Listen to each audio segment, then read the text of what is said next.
सदगुरु महाराज की जय। आज के आनंद की जय।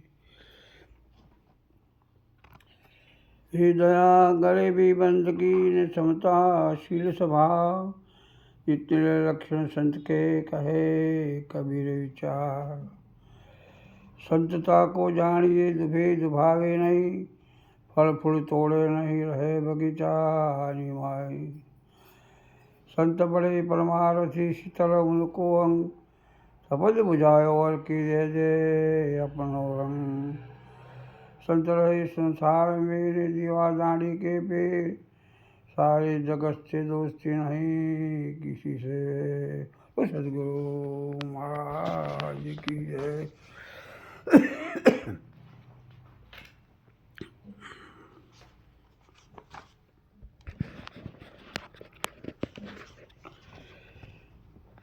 આજે આપણે સદગુરુ વિશે થોડીક વાત કરીશું.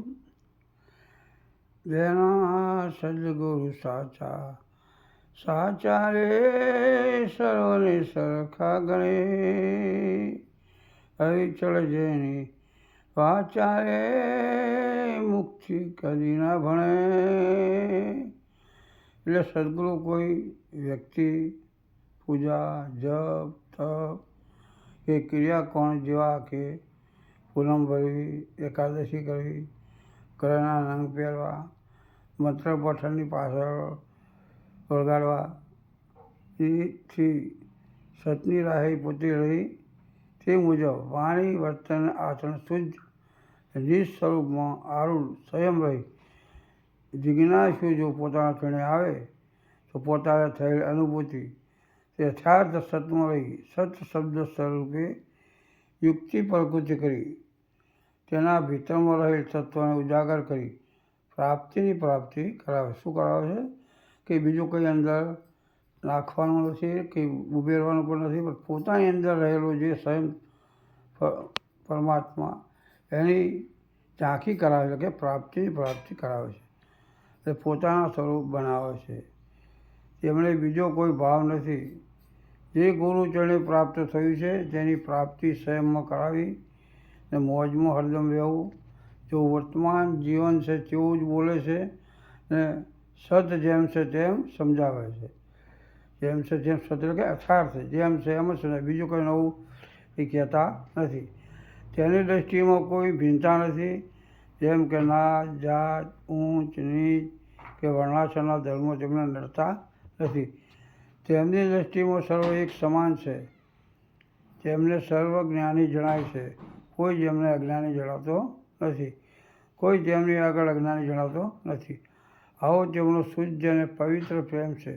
જેમ સરોવર તરોવર અને સંતજન ચોથા વર્ષથી મેઘ, પરમારથને કારણે ચારો દરિયા દે. સંત પારસમણી સમાન છે.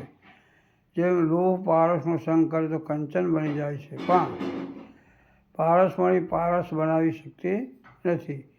પણ સદગુરુનો જે જિજ્ઞાસુ સંગ કરે તો તેને તે પોતાના સ્વરૂપ બનાવી દેશે. તેમનો ભાવ પોતે જે કંઈ જાણે છે તે સર્વ તેને જણાવી પોતાનાથી અધિક તેને બનાવો. તેમને કોઈ લોભ લાલચ કે ઈચ્છા છે જ નહીં. સર્વ સંપત્તિનો ભંડાર છે. તેમને કશું પણ જોઈતું નથી. પોતે તો સર્વસ્વ લૂંટાવા તૈયાર છે. પણ એવો સમકક્ષ પ્રેમી મળે તો કેમ કે એવો કોઈ જિજ્ઞાસુ અને પ્રેમી મળી જાય તો એમની પાસે જે કંઈ અનુભવ કર્યો છે, જે અનુભૂતિ કરી છે, જે પણ પોતાના સ્વરૂપ સદગુરુ સાથે અનુભવ કરી જે કંઈ જાણ્યું છે, જે કંઈ પ્રાપ્ત કર્યું તે બધું સમકક્ષ પ્રેમીને મળે. તેઓનો સ્વભાવ છે. અને તેમનો સ્વભાવ કેવો ચાલશે, ફાવશે ને ભાવશે. અલગ નિરંજન પોતે હરદમ આનંદમાં રહે છે. તેમને દેશ કાળ વસ્તુ લાગુ પડતા નથી.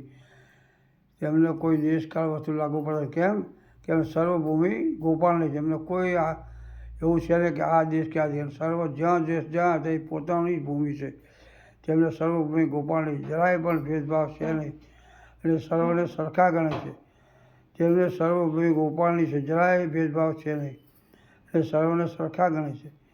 તેમની જીવનશૈલી સાજીને પૂનમના ચંદ્રમાં જેવી પૂર્ણ અને નિશ્ચળ, કોઈનાથી પણ ભેદભાવ છે જ નહીં, કારણ કે તેમને સર્વમાં પોતાના દર્શન થાય છે. તેમને જળ ચેતનની ગંધથી છૂટી ગઈ છે. એમને જ્યાં જુઓ ત્યાં શું ચેતન સિવાય બીજું કોઈ જણાવતું જ નથી. તે પશુ, પંખી, કીડી, મકોડી, જળચર, ભૂચર વગેરે સર્વ જંતુઓમાં પોતાને નિહાળે છે. આવી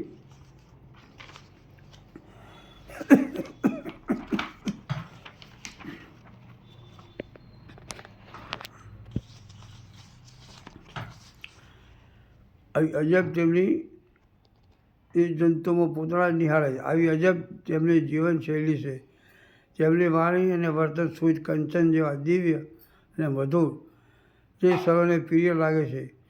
પોતે સમુદ્રવત દિલવાળા, પહેલી વાત થાય એવી નથી. હર હંમેશા હસતો ખીલતો ચહેરો ને સર્વના દુઃખને દૂર કરી ભવસાગર પાર લગાવી દે છે. જેમને સુખ, દુઃખ, પાપ, પુણ્ય, હર્ષ, શોક, જન્મ, મરણ, શોક, નાશ, દગો, પ્રપંચ વગેરે મૂળ તેમના સ્વભાવમાં સહેજ નહીં. માત્ર અલગ રહીને જેવો વ્યક્તિ તે મુજબ બોલે છે, નહીંતર મૌન ધારણ કરી લે છે. તે સર્વ ભાવોથી ઉપર ઉઠેલા છે. તેને સંત મહાપુરુષો જોડે પ્રીતિ છે. તેમને જોઈ હર્ષકેલા બની જાય છે. હું તેમને શું સેવા કરું, જેથી તે રાજી થાય તેવો તેમનો શુદ્ધ પ્રેમ હિલોળા મારી રહ્યો છે. તે સગળે પોતાના દર્શન કરે છે, બીજો તેમને જણાતો નથી. જેમ કે આંખ મારી ઉઘડે ને સીતારામ દેખું, ધન્ય ભાયગ કૃપાની લેખું. હરેકના સંગે ઉઠવું, બેસવું અને તેમની જોડે સત્સંગ કરે. પણ કોઈ કહે બાપજી હવે રહેવા દો, તરત જ કદી ના કહે. ભાવ જરા પણ તેનામાં અહમનો છોટો પણ નહીં. તેમના મુખારવિંદમાં કે ચહેરા પર ભાવ ના ઉપસી આવે.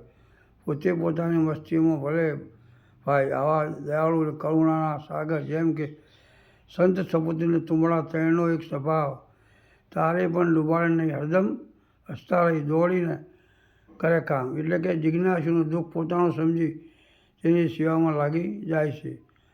એ પૂર્ણતા લાવી પછી જ તેને નિર્ભય કરી, પછી જ તેને છોડ જેમ ફૂલોની સુગંધ શાંત વાતાવરણમાં ચારે બાજુ ફેલાઈને સુગંધ આપે છે, તેમ પોતે ગમે તે જગ્યાએ ભજન સત્સંગમાં જાય ભજન તેમની નિર્મળ અને મધુર વાણી ભક્તજનોના દિમાગમાં પ્રવેશ કરી તેમનું હૃદય પવિત્ર કરી નિસ્વરૂપ તરફ આકર્ષાય છે. આવી તેમની વાણીનો પ્રભાવ છે. જેવી રીતે ગાય ચરીને આવ્યા પછી ખીલે બેસી શાંત ચિત્તે આહાર વાગોળો છે અને તે તન્મય થતા વાસળાને દૂધ પાય છે, તેમ સદગુરુ બધા જ શાસ્ત્રોનો સાર કાઢી અસાર વસ્તુ બાદ કરી ગુરુ મૂળમાંથી નીકળેલું તત્વમસી મહાવાક્યનો સાર સમજાય. હું કોણ છું તેવું જ્ઞાન ભીતરમાં પ્રાપ્ત કરાવી અને જ્ઞાન ગંગાનું પાન કરાવી ભવાટવીના દાવાનળમાંથી બહાર કાઢી સ્વયંનો અનુભવ કરાવે છે. એવા સદગુરુ મહારાજનો મહિમા છે. બોલો સદગુરુ મહારાજ કી જય.